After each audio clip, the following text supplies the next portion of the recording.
ಈ ನಮ್ಮ ಆಫೀಸ್ನಲ್ಲಿ ಎಲಿಜಿಬಿಲಿಟಿ ಇಲ್ಲ, ಬೇರೆ ಆಫೀಸ್ ನೋಡ್ಕೊಳ್ಳಿ. ಎಲ್ಲಿದ್ದೀಯಪ್ಪ? ಅಮ್ಮ ಹೊರಗಡೆ ಇದ್ದೀನಿ. ಫೀಸ್ ಕಟ್ಟಿಲ್ಲ ಅಂತ ನಿಮ್ ತಂಗಿನ ಮನೆಗೆ ಕಳಿಸಿದ್ದಾರೆ. ಇನ್ನೊಂದು ವಾರದಲ್ಲಿ ಎಕ್ಸಾಮ್ ಇದೆ, ಏನ್ ಮಾಡೋಣ? ಸರಿ ಅಮ್ಮ, ಮನೆಗೆ ಬರ್ತಿದ್ದೀನಿ. ಇವಾಗ ರೊಕ್ಕ ಬೇಕಂದ್ರೆ ಹೆಂಗ್ ಮಾಡ್ಲಿ?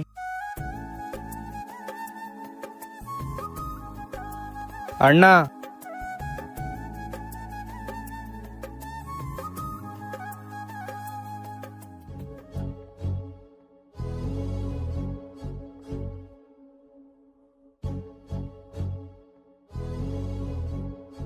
ಒನ್ ಅವರ್ ಇಂದ ಕಾಲ್ ಮಾಡ್ತಾ ಇದ್ದೀನಿ, ಬಿಸಿ ಬರ್ತಾ ಇದೆ. ಫೋನ್ ಎಲ್ಲಿಟ್ಟಿದ್ಯಾ? ಅದಾ, ನನ್ನ ಫೋನ್ ಮಾರ್ಬಿಟ್ಟಿದ್ದೀನಿ. 2 ತಿಂಗಳಿಂದ ಜಾಬ್ಗೆ ಹೋಗ್ಲಿಲ್ಲ. ಅಮ್ಮ ಹೇಳಿದ್ಲು ನಿನ್ ಕಾಲೇಜ್ ಫೀಸ್ ಕಟ್ಬೇಕಂತ, ಅದಕ್ಕೆ. ಮತ್ತೆ ಆ ಮಾತು ನನಗೆ ಹೇಳ್ಬೇಕಿಲ್ಲ. ನಿನ್ ಜಾಬ್ ಇದ್ದಾಗ ಸ್ಯಾಲ್ರಿ ಎಲ್ಲ ಮನೆಗೆ ತಂದು ಕೊಟ್ಟಿದ್ದಿ, ಇರ್ಲಾರ್ದಾಗ ನಾವು ನೋಡ್ಕೋಬೇಕಾಗ್ತದಲ್ಲ. ಹೋಗಿ ನಿನ್ ಫೋನ್ ತಗೊಂಬಾ, ನಿಮ್ ತಂಗಿ ಫೀಸ್ನ ಕಟ್ತೀನಿ. ನಿಮ್ಗೇನಾದ್ರೂ ಈ ವಿಡಿಯೋ ಸರಿ ಅನ್ಸಿದ್ರೆ ಎಸ್ ಅಂತ ಕಮೆಂಟ್ ಹಾಕಿ.